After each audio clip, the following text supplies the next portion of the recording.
cuando nosotros disolvemos el metabisulfito, se libera anhídrido sulfuroso. Lo voy a dejar escrito acá.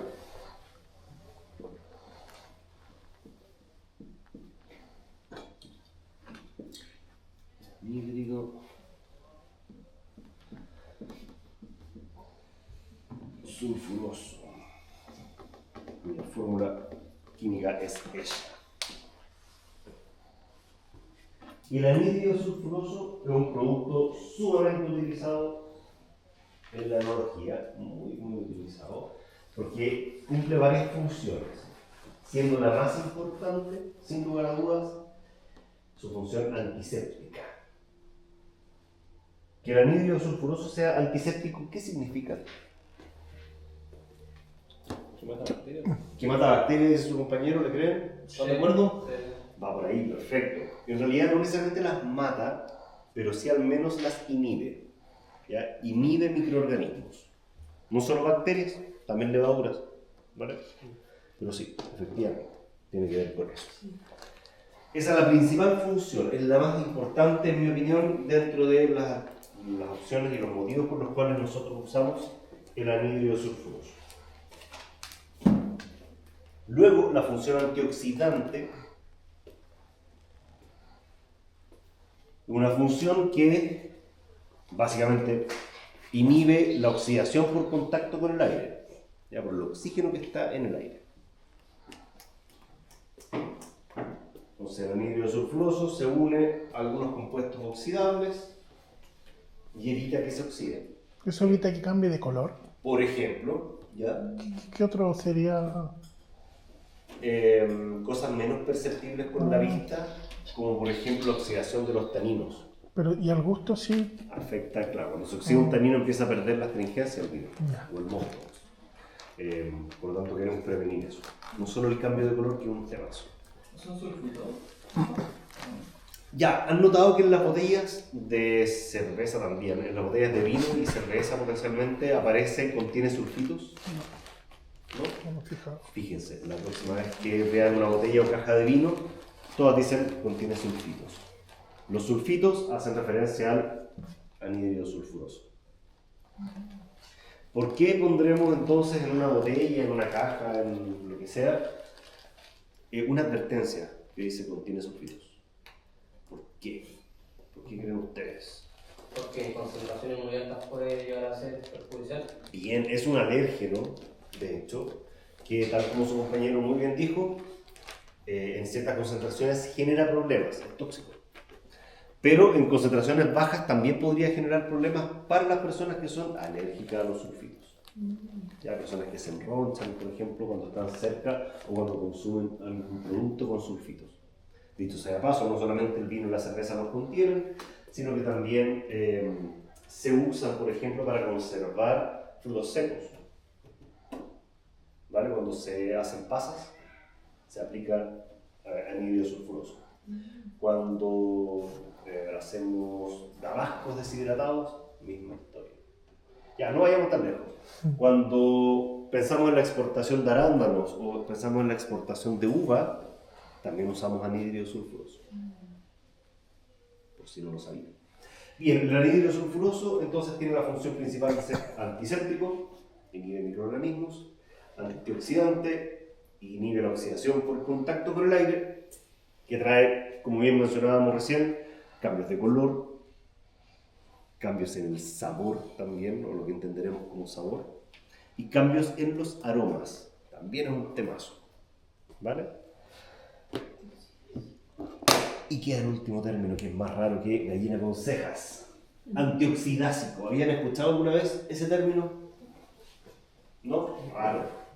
Antioxidásico se parece un poco a antioxidante y se relaciona con la capacidad que tiene el anhídrido sulfuroso de inhibir la oxidación enzimática. Es decir, los compuestos oxidables no solo se van a oxidar por estar en contacto con el aire que tiene oxígeno, sino también hay enzimas que promueven la oxidación. Entonces, por más que ustedes protejan un medio en particular del aire o del oxígeno, Si existen enzimas oxidantes, esas enzimas van a actuar independiente de si hay oxidación mediada por el aire o no. Ya mañana vamos a hablar un poquito de esa parte, de la parte como enzimática de la oxidación, que también es un problemazo. Ya, lo utilizamos el anhídrido sulfuroso en forma de metabisulfito desde el principio hasta el final. De hecho, muy probablemente ustedes en la primera parte, cuando hayan hecho la primera parte del proceso, van a tener que aplicar metabisulfito. Una proporción muy bajita que está destinada fundamentalmente a ser antioxidante.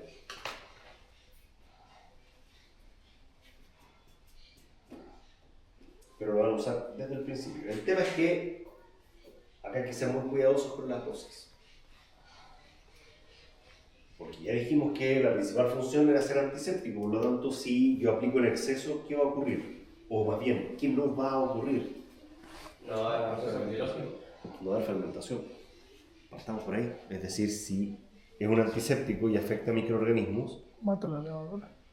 afectará también a las levaduras que necesito que actúen, independiente que sean levaduras comerciales y que yo las prepare, que sí.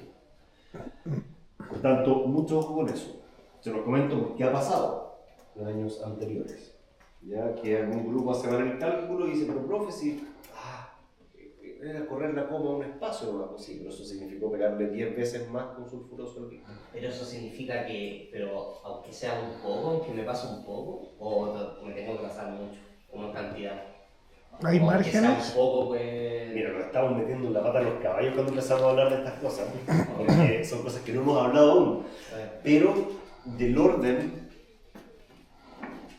de 30 a 40 partes por millón de sulfuroso libre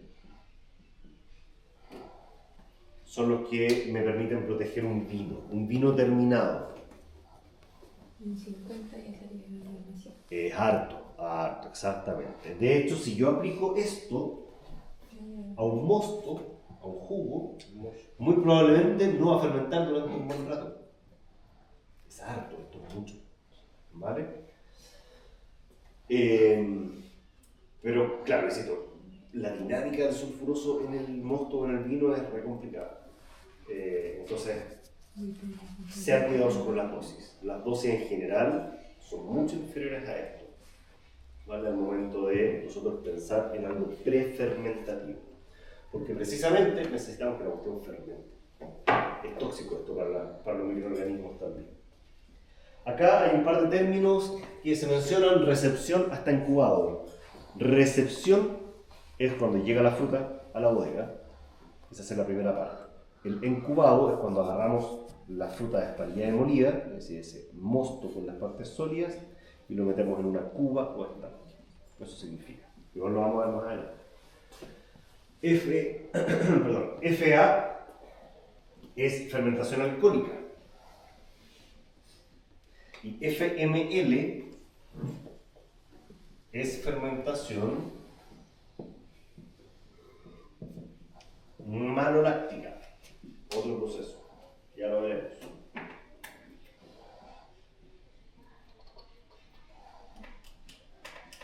Ya, así que para que no les genere tanta duda encontrar esos términos. Bien, es un agente irritante. Por tanto, cuando preparamos soluciones con metabisulfito, es decir, cuando queremos hacer una solución con anhídrido sulfuroso, tenemos que ser precavidos, ¿vale? No respirar encima de la solución. Generalmente son concentraciones igual bajitas, no es tanto. Pero siempre debemos manipularlo con cuidado. ¿Ya? En el caso de las personas con pieles más sensibles ocurren quemaduras químicas, ¿vale?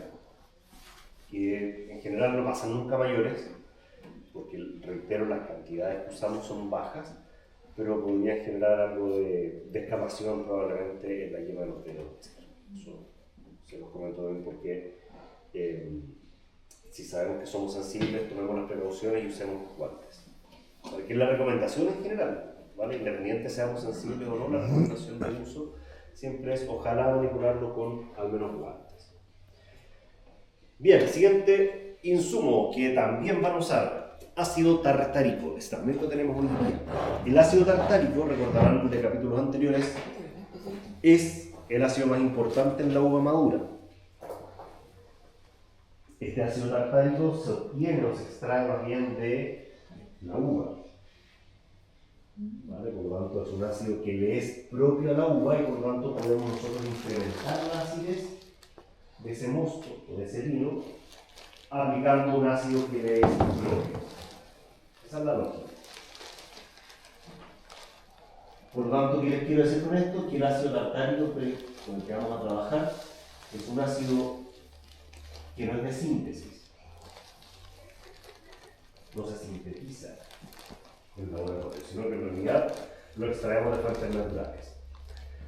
Es fácil de disolver, es un ácido orgánico cuya presentación es este polvo blanco que parece como sal o azúcar, ¿cierto? Ya lo van a poder ver, si quieren lo pueden probar incluso.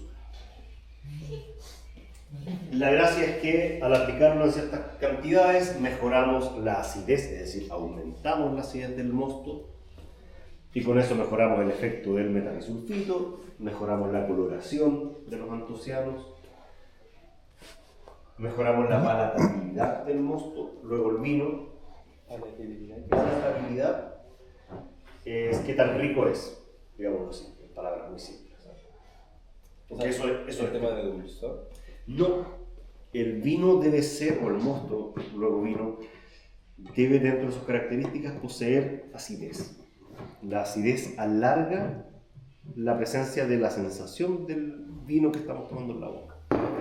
Si el vino tiene una baja acidez, el vino se siente fome, corto, como sin vida. La acidez le da algo más vibrante en boca. Son cosas difíciles de explicar con palabras,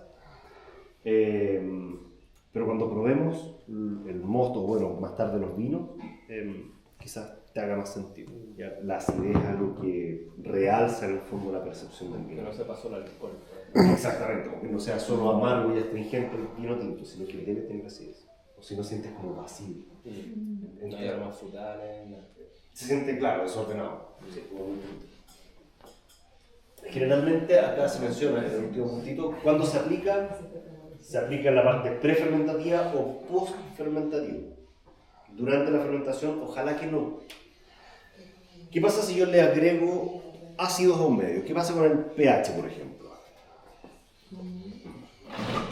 Le agrego ácidos al mosto, por ejemplo. ¿Qué pasa con el pH de ese mosto? Aumento, No sé, aumenta. disminuye. Nunca me puedo prender eso. Si aumento la acidez, baja el pH. Por supuesto, se vuelve más ácido. Mientras más bajito el número, más ácido es el medio. Ya, bien. Sí. A ver si queda otra vez. Con el orden de la esta se me confunde. Claro, más bajo, ácido, más alto, ácido, o alcalino. Entonces, mientras más bajo el pH, más tóxico es el medio para la levadura. Dicho sea de paso, entonces, podemos afectar la ocurrencia de la fermentación. No es que vayamos a evitar que ocurra la fermentación, pero va a ser más difícil para la levadura. Va a ser más lento, le va a costar más terminar también. Así que la recomendación es siempre, si hay que corregir acidez, la corregimos antes de la levadura. O después de la fermentación. ¿Sí? Muchas veces no vamos a necesariamente medir la acidez y decir, ya, la acidez era de 3,5 gramos por litro. Entonces tengo que agregarle, no sé, a partir de esto para llegar a 5, no sé, X gramos por litro. No funciona así. Generalmente el factor por el que nosotros nos decantamos para definir la corrección de acidez es el factor sensorial, ¿vale? Con base en cómo se siente la acidez, es cómo corregimos el mosto del vino. Así que no es tan fácil. Una vez más, la parte sensorial viene a ser un temazo. Otro insumo enológico importante, taninos enológicos. Los taninos enológicos pueden tener dos orígenes. La madera, del roble por ejemplo, u otra especie aceptada, o bien la misma uva. En el caso de la madera, son los taninos elágicos, y en el caso de los que vienen de la uva, son los taninos proantocianidínicos. Esto algo conversamos en la clase de composición. Si bien es cierto, ambos son amargos y astringentes, el nivel de amargor y astringencia que tienen unos u otros es distinto.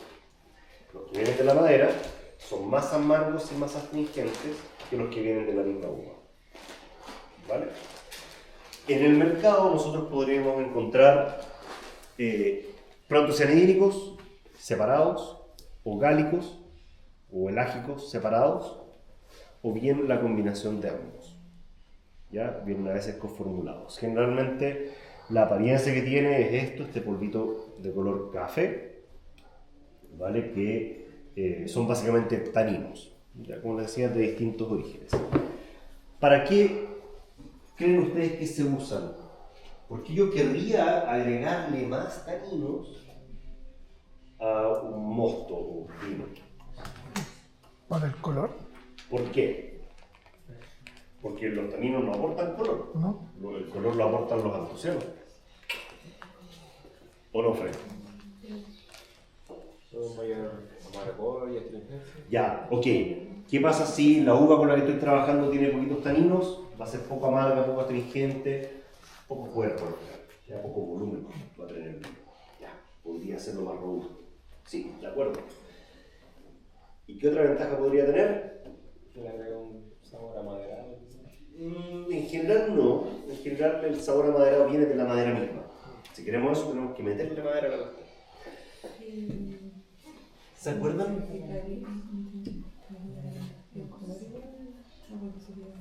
No, pues ya tendremos que meterle la antociano. ¿Se acuerdan cuando hablamos de la tintorera? Y dijimos que la tintorera, si bien es cierto, como sepa, tiene muchos antocianos, esos antocianos son inestables en el tiempo. Para que mantenga el tratamiento. Los antocianos, cuando se unen a los taninos, quedan estables.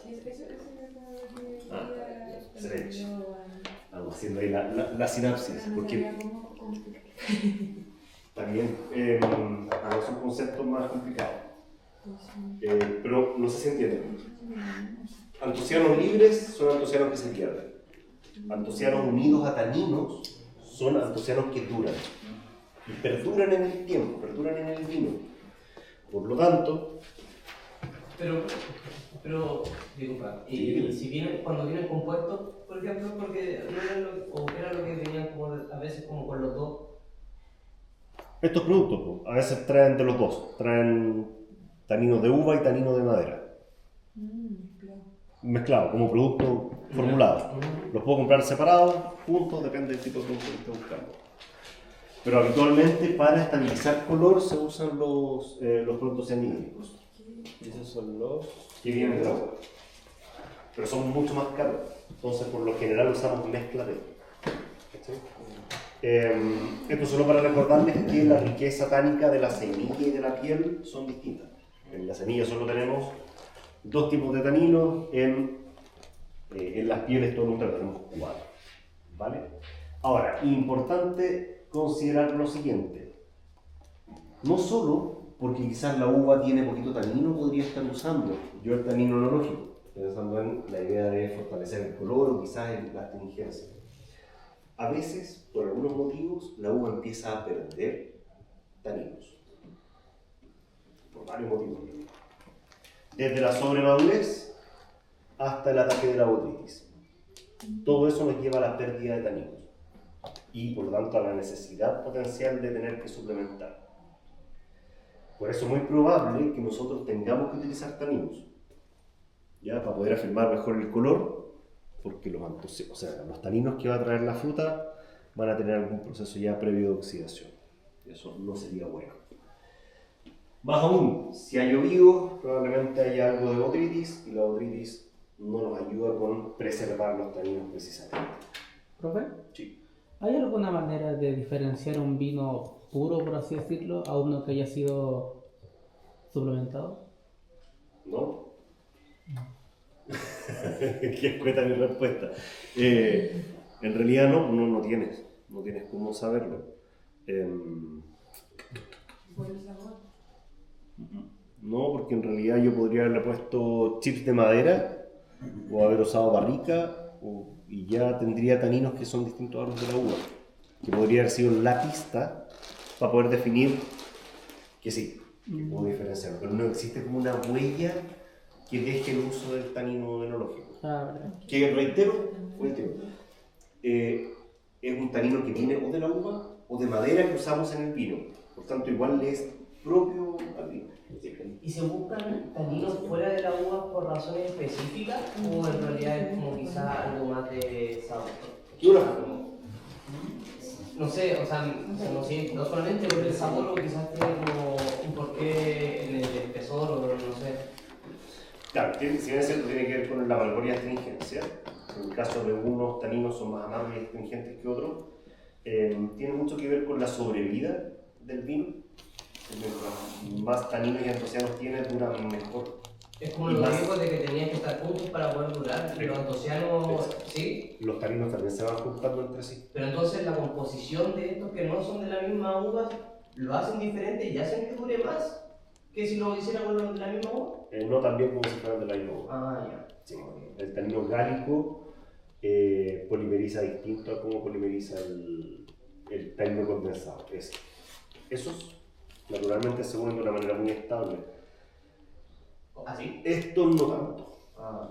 Se unen también a estos cuando se unen entre sí. ¿Y qué lo hace estable? Es El como- tipo de enlace. El tipo de enlace que son capaces de conformar. como los cíclicos con algunas partes en sí, como por ejemplo ahí, ¿cómo podría decir si eso es estable? No, ninguno de esos es estable porque están sueltos. Ah, Son los, ¿cómo se llama? Son los monómeros proantocianidínicos en cada caso, que son capaces de unirse, formar enlaces que no son muy fuertes tampoco. ¿Ya? Entonces esta conformación de enlaces entre ellos es súper compatible, pero no es tan compatible con los taninos elágicos. El tanino elágico tiende a unirse al ácido gálico, cafeico, cumáico, en fin, a otras cosas, antes que a esos taninos. Entonces la compatibilidad de enlace determina cómo se polimerizan los taninos, cómo forman polímeros más grandes. Un tanino polimérico es más suave y menos amargo que un tanino solito. Y lo que buscamos a lo largo del tiempo, de la vida del vino, es que ojalá se polimericen y la suavidad que otorgue la astringencia sea cercana a una seda más que una tela áspera. ¿Sí? Como eso. Y pasan muchas cosas en el vino. Entonces nosotros, si queremos un vino de guarda, tenemos que asegurarnos que tenga una cantidad de taninos suficiente, que es uno de los principales factores de hecho. Porque además, en la vida envasado, el vino pierde taninos, se van oxidando, ya por las pequeñas cantidades de oxígeno que ingresan, por la luz, por varios fenómenos. Hay algunas especies ahí de árboles de los cuales extraemos taninos para el vino. Generalmente el roble es uno de los que más se utiliza. Y este polvito que se ve como bien ligero es súper difícil de disolver correctamente. Así que la forma de disolverlo es normalmente en agua tibia o caliente. Y se forma mucho grumo, entonces hay que estar harto rato ahí dándole vueltas al poliche. Las dosis no son muy altas tampoco, dependiendo ahí como del objetivo en realidad. Pasamos a la levadura. La levadura como insumo comercial es súper importante porque me asegura un resultado fermentativo. ¿Han visto levaduras para el pan que vengan en ese formato? Sí. ¿Cierto? En el supermercado. Son de la misma, son del mismo género Saccharomyces. ¿Ya? Vamos a hablar también de la levadura en detalle. Cuando uno compra la levadura en este formato, la levadura viene viva. ¿Cierto? Si no, ¿cómo explicamos que podamos hacer pan a partir de ella?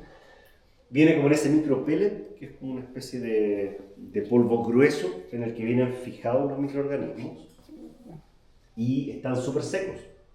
Están con un nivel de agua intracelular bajísimo, por lo tanto su actividad también es muy baja. Entonces, ¿qué es lo que hacemos? rehidratamos esta levadura.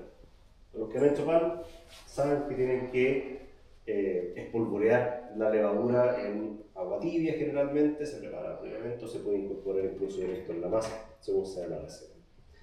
Pero la levadura así como viene, en general tenemos que prepararla. Y esa preparación implica la rehidratación. Tenemos que tomar esa levadura, pesar lo que vamos a usar y rehidratar. Y el proceso de rehidratación es súper delicado. Determina en el fondo el éxito de la viabilidad de las células que estamos rehidratando. Entonces, imagínense que necesito 20 gramos de levadura. De una levadura comercial cualquiera. Voy a tomar esos 20 gramos y los voy a rehidratar en 20 por 10 ml.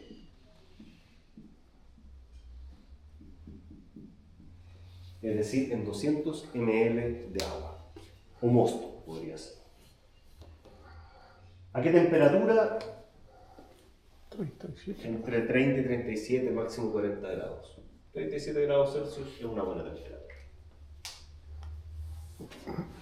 Entonces, preparo el agua, 200 ml, perdón, a 37 grados y espolvoreo la levadura. Esperaré unos 10 a 20 minutos, de 15 y 20 anda súper bien, sin revolver, ¿vale? Porque las levaduras tienen paredes celulares y como tienen tan poquita agua, son muy frágiles. Es como las hojuelas de maíz. ¿Las conocen? Perfecto. Cuando están secas se quiebran, ustedes las aplastan y se desarman, se pulverizan. Pero cuando ya han recibido, no sé, leche leche o les pusieron yogur, empiezan a volverse plásticas, blandas. Lo mismo pasa con la levadura. Tienen que rehidratarse para poder tener una resistencia plástica mucho mayor. Pasado este tiempo de rehidratación, lo que hago es luego acercar las temperaturas de la levadura al estanque que necesito inocular. Ustedes quieren echarle levadura a su fermentador, que está a 20 grados Celsius. Termino la temperatura 20. Y tienen el potiche con la levadura. ¿A cuánto estaba? 37. Asumamos que están 37, ¿cierto? Hay 17 grados de diferencia entre la levadura y el estanque. La levadura es bien frágil, en realidad. La levadura se estresa por todo. La levadura se estresa por cambios de temperatura bruscos, por exceso de azúcar, por exceso de alcohol, por un montón de otras cuestiones. Entonces, ¿qué es lo que tenemos que hacer? Tratar de aclimatar esta levadura respecto del medio en el que se va a encontrar. ¿Cómo lo hacemos? Una vez han pasado estos 20 minutos o 15 minutos, vamos a agregar pequeñas cantidades de mosto a la levadura, con la idea de ir disminuyendo paulatinamente su temperatura. Entonces, tras la primera adición, vamos a haber llegado a 32 grados Celsius. ¿Vale? Tratamos de no bajar más allá de 5 grados por cada vez. Lo dejamos reposar algunos minutos, unos 10 minutos aproximadamente. Volvemos a agregarle y vamos a llegar a 27 grados Celsius. Volvemos a agregarle. Vamos a llegar a aproximadamente, podríamos decir, 22 grados Celsius. Cuando la diferencia entre la levadura y el estanque no supere los 5 grados, podemos incorporar la levadura. ¿Vale? Es decir, mi delta de temperatura no puede ser mayor a 5 grados. Si está a 27, no debería agregarlo, sino que esperar un poquito más y volver a agregarle el mosto. Pero ya estando en 22, ¿cuál es la diferencia? 2 grados. 2 grados nomás. Así que para no hay ningún problema. Ese es el protocolo. Esto que se hace es ambientar la levadura. Con eso nos aseguramos que conoce parte del medio, es decir, sabe que le vamos a tirar un montón de azúcar, y por otro lado ajustamos la temperatura de manera paulatina. Así no se estresa, porque de verdad, si se estresa, demora en partir la fermentación. Y al demorar, da espacio para que otros microorganismos ataquen. Y son competencias. Entonces, un problema tras otro. Generalmente cuando estamos preparando la levadura notamos esto, notamos como que empieza a aumentar su volumen, se genera un poquito de espuma y eso muchas veces, no siempre, pero muchas veces tiene relación con el nivel de actividad y viabilidad de las células de levadura. No siempre, ¿cierto? Pero muchas veces el ver que esto espuma harto implica que hay una gran actividad celular, hay alta viabilidad. Pero no hay que dejarse engañar porque hay algunas levaduras que son más tranquilitas y que, pese a tener una alta viabilidad, no muestran esa cantidad de espuma tan grandota. Hay que evitar esto, como llegar y tirar la levadura, ¿por qué? Porque se forman grumos. Y los grumos están conformados por una estructura que se vuelve como impermeable. Entonces, en la parte interna del grumo están todas las levaduras, pero secas todavía. No se están hidratando. O sea, por eso es que espolvorear un proceso que se hace de manera cuidadosa y con paciencia. Generalmente en la vendimia yo preparo las levaduras. Hago una gran sopa para todos. Porque así nos ahorramos harto tiempo, ¿sí? Por eso al final. Y lo que logramos también es una homogeneidad en la levadura que estamos aplicando, en cuanto a su viabilidad. Así que si yo me mando una embarrada, la embarrada es por parejo para todos. Pero si lo hago bien, también está bien para todos. En cambio, imagínense, los grupos pueden cometer errores también. Pasa, es la primera vez que hacen vino, entonces puede ocurrir. Y algo tan delicado es mejor disminuir los riesgos. Pero lo hago frente a todos para que todos vean también el proceso y el procedimiento completito. Bien, eso, preguntas hasta acá, antes de pasar al siguiente producto. ¿No? En la imagen habían de las levaduras, tenían unas siglas. ¿Qué diferencia tienen una azul y una roja? Ahí, ¿esa? Son los nombres comerciales nomás. Lo más probable es que esa sea una levadura para revelación de aromas y esta una levadura que tenga factor killer. Que es una levadura que ha sido seleccionada porque genera algunos compuestos tóxicos para otras levaduras. ¿Sí? Entonces compite mucho mejor que otras. En ciertas condiciones podría convenir esa. Puede que sea eso, quizás te estoy chamullando. Pero No, pero es que las siglas como que... como calzan. Por eso yo me imagino que va por ahí, ¿no? Pero puede que no, hay que revisar para qué están hechas. Vamos a hablar igual un poquito más de levaduras Porque no todas funcionan iguales, pues, o sea, estamos claros. Ahí hay una diferencia clara en... Exacto. Hay unas que, por ejemplo, potencian la aparición de algunos compuestos aromáticos. Otras que son súper rápidas para fermentar y aguantan una cantidad de alcohol descomunal. Hay otras que no, que funcionan muy bien, lentito, pero a bajas temperaturas. Impecable, ningún problema. Otras que producen diones, no sé. Es súper rápido. Gracias. Así que trato de no chamullar tanto, pero No, pero es que, difícil. sí, que no me imaginaba porque las levaduras del supermercado tampoco son en la misma preparación ni funcionan de la misma forma. No, a pesar de ser Sí, pues. Saccharomyces cerevisiae, Claro. han sido seleccionadas por otras características. Y dentro de esas hay un montón de subcepas para el vino, para la cerveza, para distintos tipos de cerveza, para distintos tipos de vino. Bien, estábamos hablando de la levadura recién, la levadura es la que fermenta, ¿cierto? Es la que agarra el azúcar del mosto y lo convierte en alcohol para nuestro beneficio. Pero en realidad ese fenómeno es para obtener energía. El azúcar del mosto le sirve a la levadura para vivir. La energía es suficiente para funcionar. Pero pongámonos en el caso de la levadura. Imagínense, yo los someto a una dieta donde lo único que pueden consumir es azúcar. Solo azúcar, pero azúcar, nada más, azúcar de mesa. Se compro hartos sacos de llanzas, ya, almuerzo, todo el desayuno, cenen, solo azúcar. Ultra energizado, ultra, sí. ¿Qué les va a pasar? De la diabetes me costó mucho. Ya, para que les dé diabetes en el cortísimo plazo. Pero ¿qué más? ¿Qué más les podría pasar? Engordar. Pero pensémoslo así A como... corto plazo, ¿Qué es lo que obtienen del azúcar? energía. Energía. Vamos a andar súper... ¿Pero qué les va a faltar? Van a tener energía para poder moverse. Carbohidratos, proteínas. Ya, los carbohidratos del azúcar les permiten moverse. Pero, proteínas, menciona su compañero. ¿Para qué sirven las proteínas? Para los elásticos de los músculos. para que los músculos funcionen, para que ustedes puedan reparar las células que están sufriendo daño. Al final es como reproducción celular, ¿no? Como... Fundamentalmente. Sí, y reparación celular. Es que es Sí. como lo principal como de la ADN, ¿no? De la ARN, como que... Claro que sí. Claro, lo que dice su compañero, de hecho, es el motivo, razón y circunstancia por el que uno dice, bueno, cuando uno le mete nitrógeno al suelo, las plantas crecen más. ¿Por qué crecen más? Porque el nitrógeno les permite generar material genético nuevo, proteínas nuevas, estructuras nuevas. Y si está disponible, la usan. Así funciona. Pero si yo los pongo a comer solo azúcar, se van a morir, se van a empezar a desnutrir. Pese a que pueden subir de peso, ningún problema.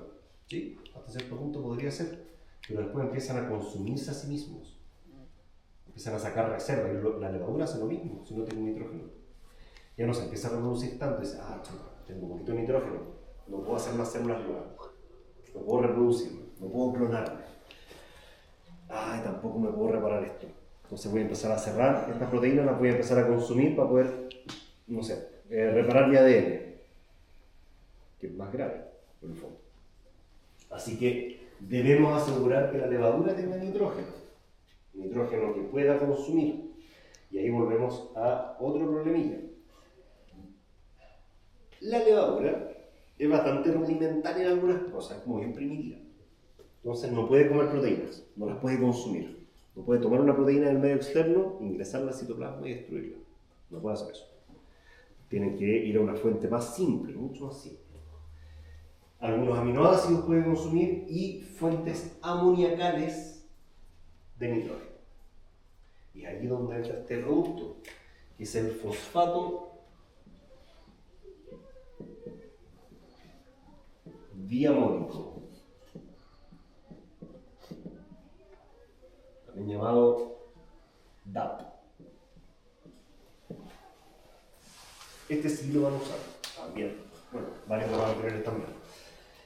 El fosfato diamónico es una sal que no tengo, lamentablemente no la tengo acá, pero tiene esta apariencia, igual que el ácido tartárico, muy parecida.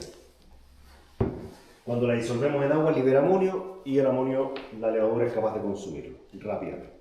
¿Vale? Es capaz de tomarlo, meterlo al citoplasma y usarlo sin ningún problema. Nosotros vamos a utilizar fosfato diamónico en dos tandas. Vamos a dar una al principio y otra al pic de fermentación. ¿Ya? Y con esto nos vamos a asegurar que las levaduras se puedan reproducir, especialmente durante una etapa inicial, y puedan repararse durante todo el proceso fermentativo, que es súper desgastante. Muchas levaduras nacen, muchas levaduras mueren. Y las que quedan vivas durante la etapa ya más crítica de la fermentación son las que terminan la fermentación. Entonces necesitamos que lleguen en buena forma. ¿Ya?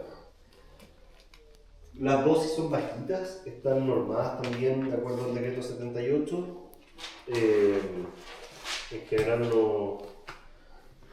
la uva no tiene una condición nutricional tan baja tampoco, ¿ya? Sin embargo, mientras más tarde cosechamos, menos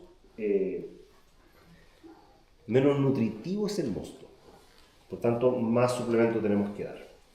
Bueno, un producto súper fácil de usar, en realidad no tiene ningún problema en eliminar, fácil de preparar también. En el mercado van a encontrar productos que vienen formulados con DAP, pero no son solo DAP, sino también tienen micronutrientes, tiene tiamina, básicamente una vitamina, y a veces algunos compuestos que ayudan a desintoxicar el medio. Sí. Es decir, que se usaba mientras haya poco alcohol. ¿Qué pasa si lo echo cuando hay mucho alcohol? Es decir, y hacia el final de la fermentación tiene muy poco efecto. A la levadura le va a costar mucho agarrar ese nitrógeno y meterlo. Porque dentro de sus transportadores de nitrógeno, los que mueven el amonio van a estar muy poco activos. Se van a haber desarmado un poquito. Entonces no son capaces de meter tan rápido ese nitrógeno. Y si yo le doy el tiempo para que lo asimile, ¿qué efecto tendría? Dale todo el tiempo del mundo, no hay problema. El tema es que en ese medio no solo están las levaduras que tú quieres. Hay otras levaduras y hay bacterias. Entonces, si el nitrógeno está ahí disponible, Bueno, prefieren bacterias. se lo empiezan a comer las bacterias u otras levaduras. Si se lo comen las bacterias, se pueden producir aminas biógenas, que son compuestos tóxicos, que tienen generan un daño acumulativo en realidad en el cuerpo. Entonces, por eso tratamos de achuntarle con el disparo al principio y en el pic de fermentación o cerquita de eso. Por eso la recomendación siempre es por ahí 1070, 1050, hasta 1040 de densidad. Bajo 1040 el efecto es muy marginal. ¿Ya? Salvo que apliquemos algunas cosas muy específicas, el DAP en realidad no nos sirve mucho. Finalmente llegamos a las enzimas pectolíticas, que no sé si vamos a poder utilizar. Estaba pensando en eso de hecho hoy día. Si alcanzamos a comprarlas, yo feliz de usarlas con ustedes, porque yo creo que va a generar un buen resultado. Yo tengo un poquito de enzimas pectolíticas en mi casa. Las venden o en polvo o líquidas. ¿Vale? Las dosis son bien bajitas. Y lo que hacen las enzimas pectolíticas, como su nombre lo indica, rompen las pectinas. ¿Conocen las pectinas? ¿O les suenan las pectinas? ¿Dónde lo han escuchado? A los que les suene.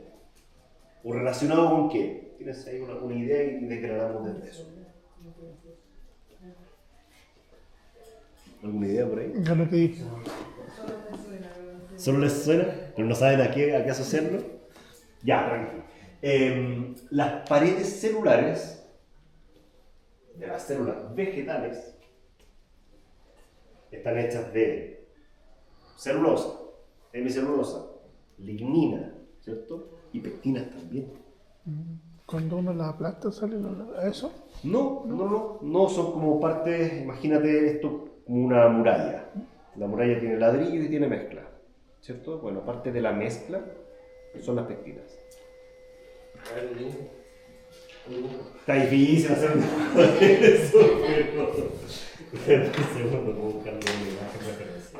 No sé, yo decía, quizás no es tan importante. Ya, una imagen, a ver si hay alguna lecera. Vamos que sí. ¿Ah?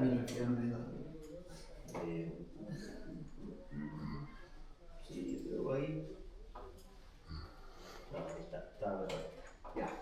No sé si alcanzan a ver.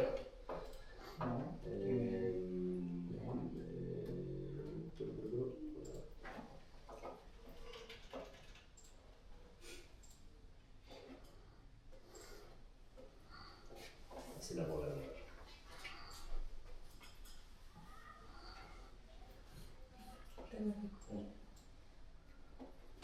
Ya, ¿les suena eso? ¿Algo? Como la que contiene la... Ya, no, poco le pasa nada. No me sirve mucho esta. Esto algo. Celulosa, papá, aquí. No, muchas veces. No veo cuando se necesita.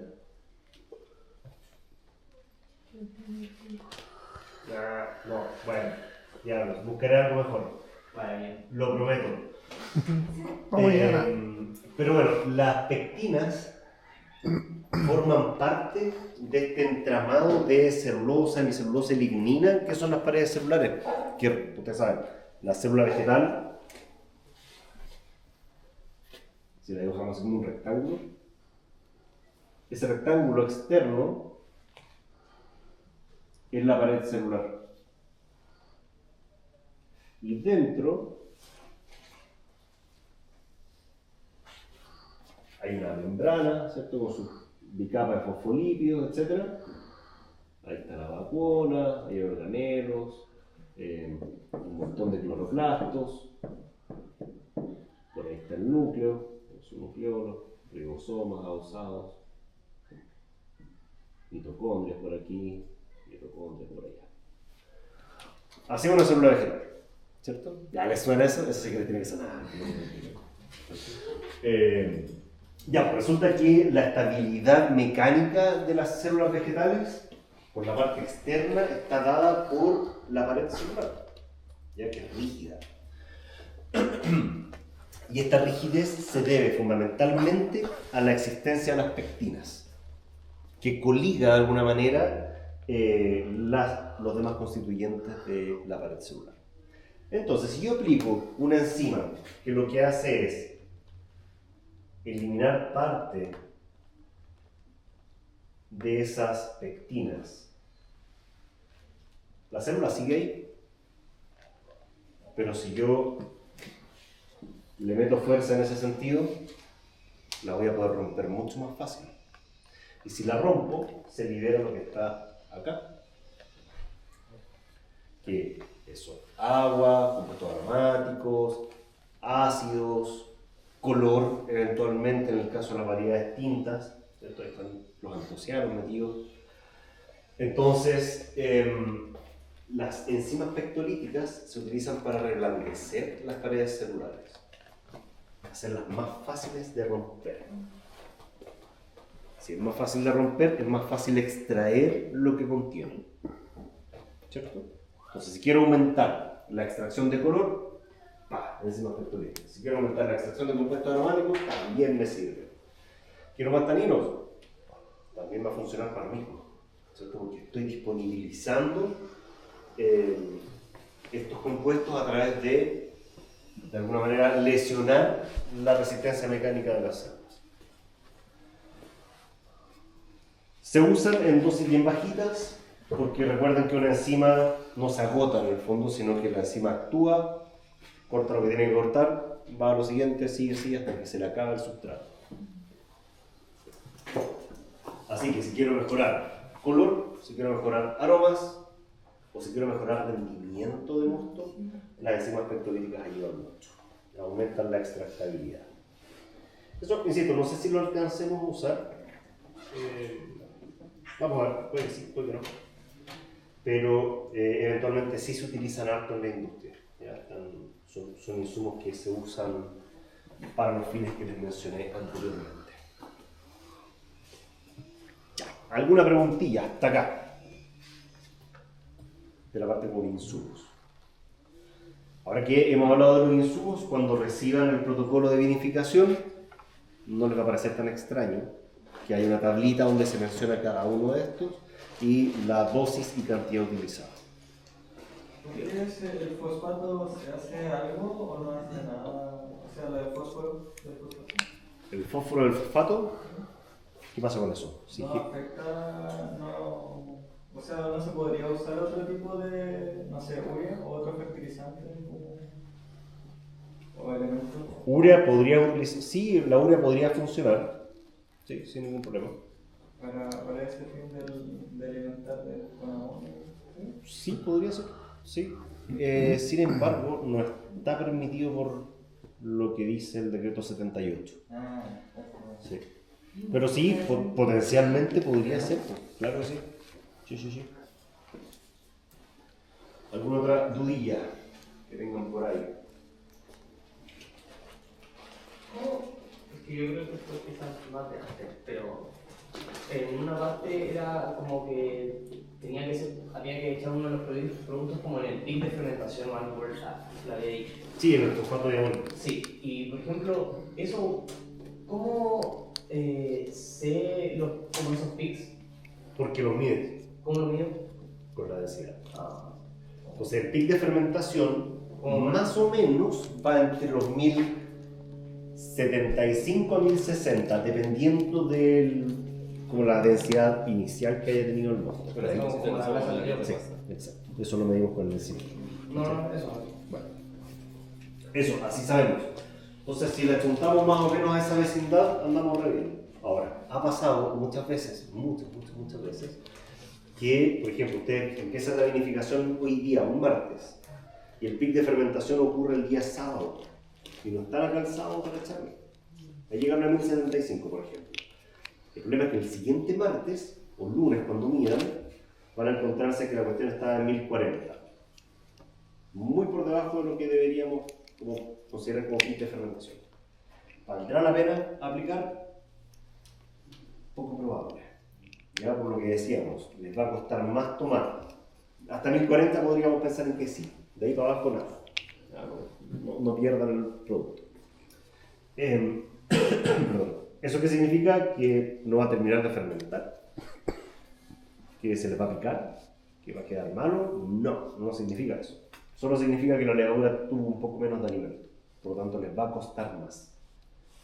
Pero no explica que no termine la fermentación, ¿vale? Para que también no sea algo tan crítico, espantoso y terrible el que se pierda la posibilidad de aplicar esto.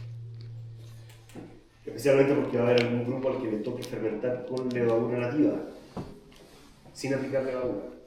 Igual hay que aplicarle alimentos, pero eso se demora más en partir. Así que tengan un interés. Ya, ¿alguna otra dudilla que tengan por ahí? No, por lo pronto no. Ya, en la última parte de este práctico nos vamos a ir a la sala de vinificación. Les quiero presentar una amiga, bueno, para que conozcan también la sala. Así que Mi amigo el Lupo. nos vamos. Excursión.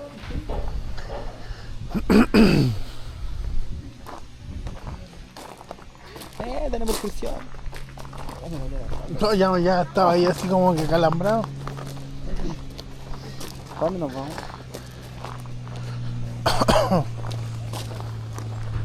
A la chucha. En la punta del cerro.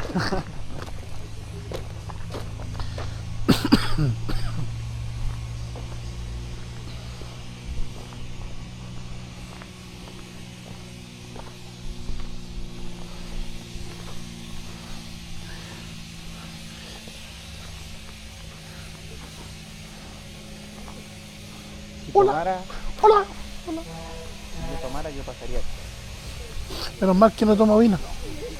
Menos mal, yo no le hago nada. Ya, pasen nomás muchachos. Las pipas.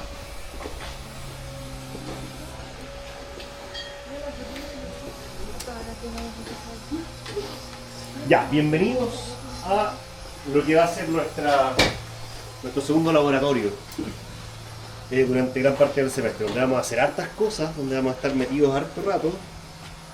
De hecho, aquí procesamos y vinificamos, ¿vale? Es decir, traemos la uva, la pasamos por esta máquina y otras cosas más, y ocurre la fermentación, ¿vale? La fermentación normalmente la vamos a efectuar en estanques de este tipo, ¿vale? Que son de plástico de grado alimentario, tienen una llavecita abajo, tapa arriba, y es aquí donde ocurre la fermentación, ¿vale?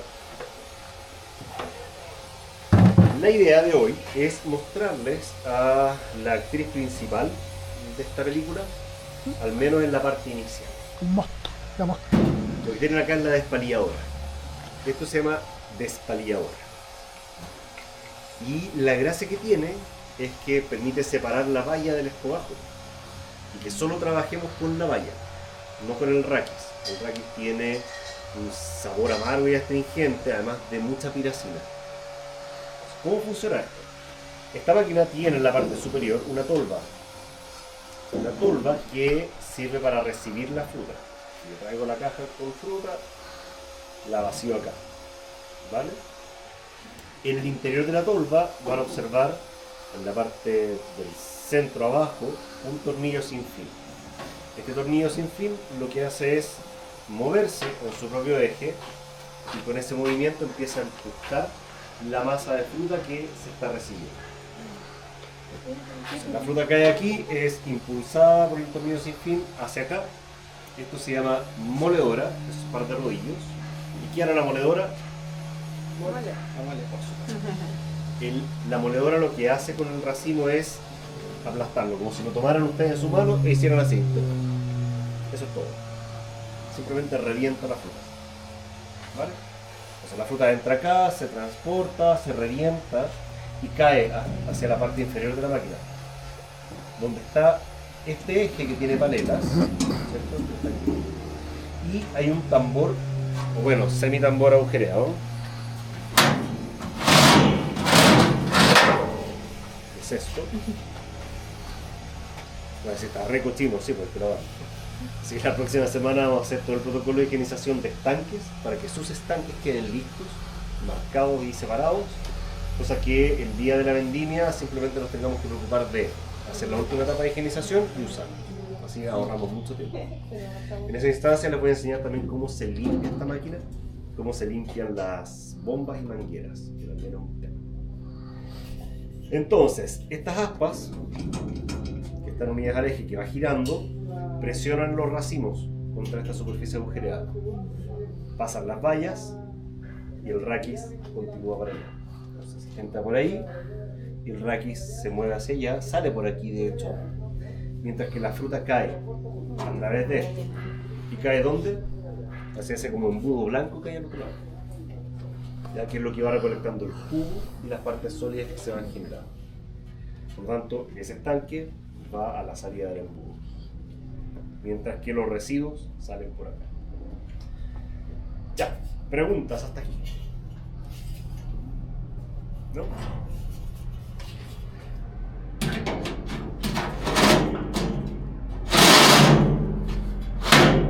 La operación de esta máquina es bastante simple. No sé si notaron, pero cuando moví esto de acá, sonaba acá arriba, y es porque esto está unido a la moledora y al tornillo sin fin. Todo se mueve con un motor, y es el motor que está a este lado. Un motor chiquitito. Que tiene el sistema de distribución acá, en esta otra parte. Una cadena y una cinta son los que mueven respectivamente cada parte.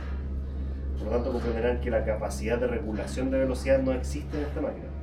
Funciona a una velocidad y con una potencia de soporte. En los modelos más industriales sí podemos regular velocidades de giro, de recepción, de lo que sea. Podemos incluso sacar la moledora. De hecho, la moledora viene por separado muchas veces. Primero despalillamos y después molemos. Acá no, acá molemos y después despalillamos. ¿A alguien se le ocurre por qué? ¿Por qué esta máquina está como al revés en ese sentido? Para que saque la astringencia de las palillas. No lo es.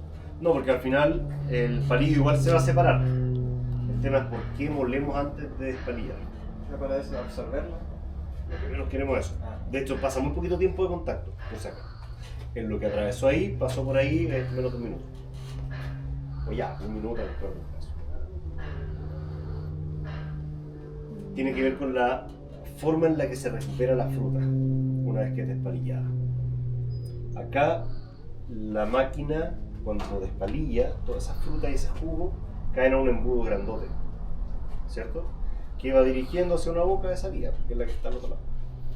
Si yo quisiera ser bien papista, debiese colocar la despalilladora, o sea, la moledora justo donde está la salida del embudo. Ahí sí. Pero como no se puede por un tema de disposición del modelo, se muele antes y se despalilla después, solo por eso. Para fines prácticos no tiene ningún problema. Bien, la operación, como les decía, es simple, tiene dos botones, uno rojo y uno verde. El verde encendido, rojo apagado. Una persona opera la máquina y no la dejan sola. Es una persona responsable. Generalmente por grupo es una persona la que está operando mientras otro vacía, mientras otros se encargan de la parte de salida. Así suele funcionar bien. Entonces, esta máquina tiene muchos riesgos, o representa muchos riesgos, de atrapamiento, acá arriba, ahí o acá.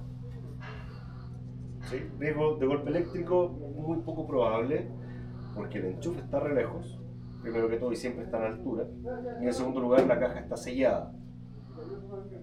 Por tanto, es muy bajita la probabilidad de ocurrencia de ese incidente. Lo que sí puede pasar es el atrapamiento. Yo, persona, usuario grabando el proceso, se me cae el celular. Meter la mano.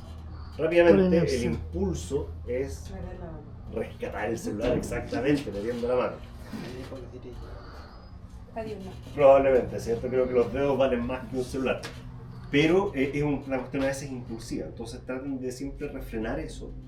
¿Y cuál sería el procedimiento correcto? La persona a la que se le cayó el celular le dice al que está operando la máquina que detenga la máquina, ¿vale? Pero esa es una parada de emergencia. Si yo no hice eso y metí la mano y la máquina me agarró la mano, va a empezar a hacerme harto daño en realidad, bastante el daño que genera. Podría llegar a la amputación incluso de un dedo o más, parcial o total. La cosa es que en ese caso el operador no para la máquina con el botón rojo, sino que en realidad estos tienen un sistema de parada de emergencia, que yo devuelvo la tapa completa y la máquina se detiene y no puede volver a ser activada salvo que yo abra la tapita y vuelva a encender. ¿Vale? Es una forma de asegurarnos que la máquina no va a seguir funcionando. ¿Por qué? Ya, quedó la mano atrapada, empieza a triturarse toda la parte ósea de ese pobre brazo. Yo, el que estoy operando la máquina, veo eso, veo como salpica sangre, hueso por todos lados. Diablos, ¿qué hago? Presiono el rojo, paro, pero con los nervios presioné el verde también. Y el rojo, el verde, el rojo. Entonces, es peor. Por eso, un solo movimiento. Se paró la máquina. ¿Vale? No, hay que ser cuidadoso, simplemente, si no pasa nada. ¿Han caído cosas aquí? Sí. Una vez cayó una tijera, costó un mundo sacarla. Pero se hizo como corresponde, es decir, se paró la máquina, luego tuvimos que soltar. No recuerdo si fue este lado o el otro, ya no hace mucho tiempo. Y logramos sacar la tijera. ¿Vale? Que la tijera había quedado dentro de la caja cosechera. Entonces eso a veces puede ocurrir. Bien, ¿quieren verla funcionar? Sí. Ya, la voy a hacer funcionar sin la parte de protección, que es esta. Esto va acá arriba. Eso va hacia afuera. ¿Ya? Pero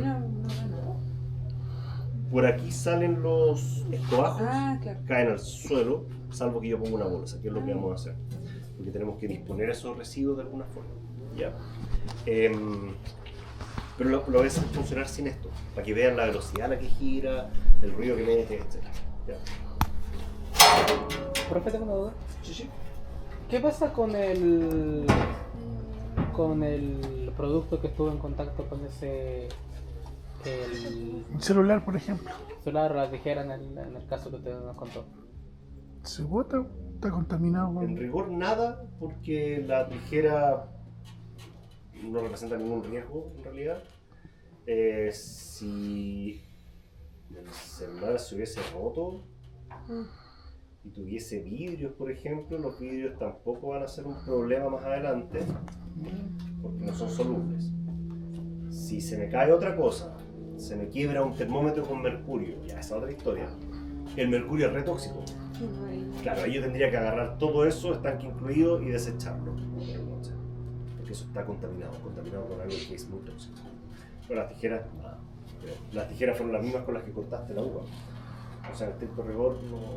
O sea, habría más problemas si fuera algo soluble en realidad. Pero ahí depende mucho del. Sí, a lo que pudiese pasar hacia el mosto vino. Sí, de acuerdo, absolutamente de acuerdo. Sí. Así que no, en rigor, no. Reitero, la parte de los vidrios suena raro, decir como que no hay problema con que pasen vidrio, pero es porque no es soluble y tiende a precipitar. Entonces yo lo puedo separar después. Y el vidrio. Ya, entonces, si pueden enchufar, porfa eso. Ya, y aquí es cuando yo les pido el día de la vendimia que estén con harto ojo, porque la máquina usualmente la hacemos funcionar hacia la entradita, ¿ya? Y el enchufe siempre queda en altura, pero a veces se cae y está súper mojado siempre. Entonces lo único que no está sellado es esa unión, ¿ya? Entre enchufe o entre macho y hembra de la máquina y la fuente de corriente. Así que tengan harto ojo. Si ven que se cae, si ven que está expuesto al agua, avisen para poder corregirlo, ¿ya? O lo corrigen ustedes si es que lo pueden hacer de manera segura. Vale, voy a hacerlo operar. Acérquense sin ningún problema, pero no metan las manos. ¿Ya? Es lo único que les pido. Va, botón verde.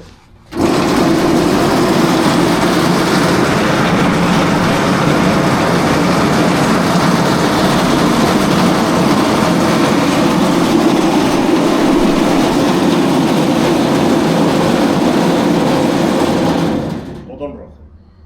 ¿Vale? Voy a hacerlo ahora con la parada de emergencia, que es como el botón de pánico.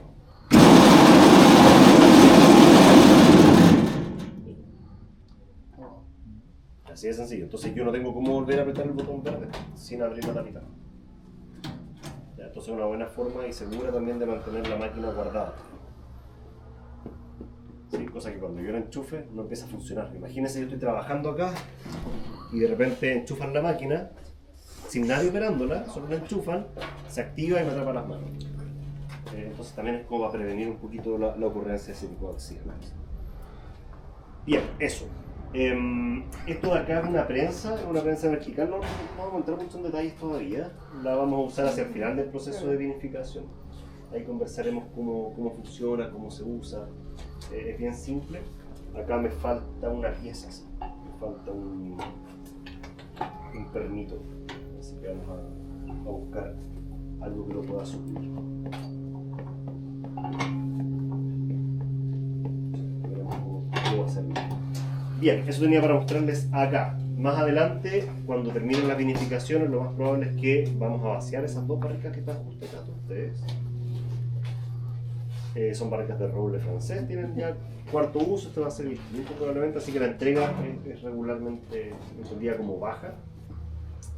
Y el vino de ustedes va a ir a esa barrica y el vino que está ahí adentro lo vamos a envasar. Ya, esa es la meta. Así hacemos el pedaleo completo ya. ¿Esa para aquí se usa la... Esa es la cortadora. Ah, ya. Es... No, esa. Es una roja por ahí. ¿Está a mano o no está a mano?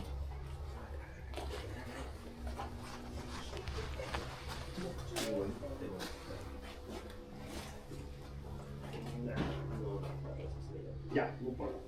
Pero esto sirve para colocar los corchos.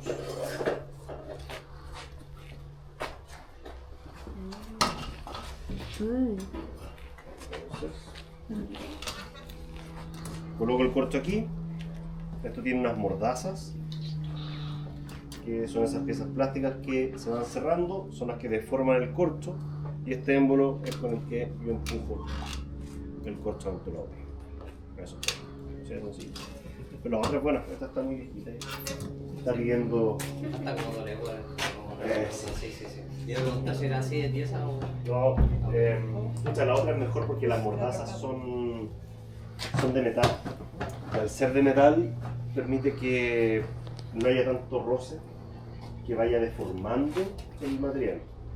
Acá necesito un modelo mucho más antiguo.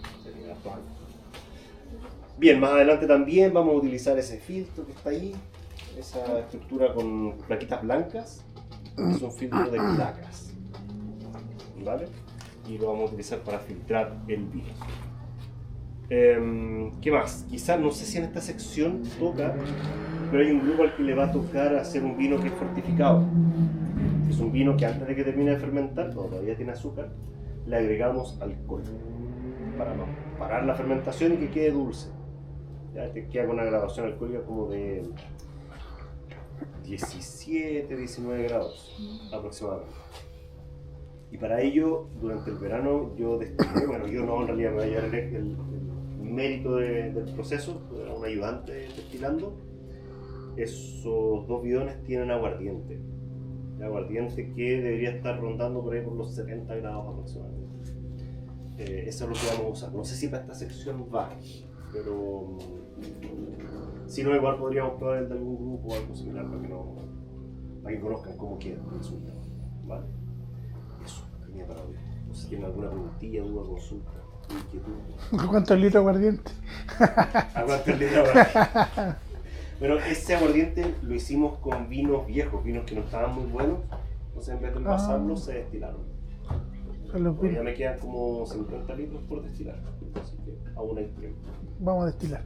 Profe, consulta, entre un vino, como el delante preguntó el Seba, por un vino más artesanal que es solamente el moler la uva y esperar su proceso. ¿Qué diferencia tiene uno con el que tiene todos los aditivos que nombramos en clase? Va a durar más, el que tiene aditivos. Porque ¿solamente es para mantenerlo en el tiempo nomás? fundamentalmente, sí. Pero para completarlo, porque cuando le falta acidez, el vino es fome. De verdad, se siente súper flojo en boca. Si no le agrego ácido necesitándolos, se va a notar. Entonces, claro, sensorialmente también podría ser. ¿No vamos a hacer un vino así sin procesos químicos? O sea, sin adición de algún producto, no. Lo más parecido a hacer un vino con fermentación con levaduras nativas, algún grupo le va a tocar. No. Y ese no se le agrega levadura, es lo único que no. Pero el resto sí, todo sí. Eso. ¿Alguna otra duda que tengamos? Bien, vamos entonces de vuelta Cerveza. al laboratorio.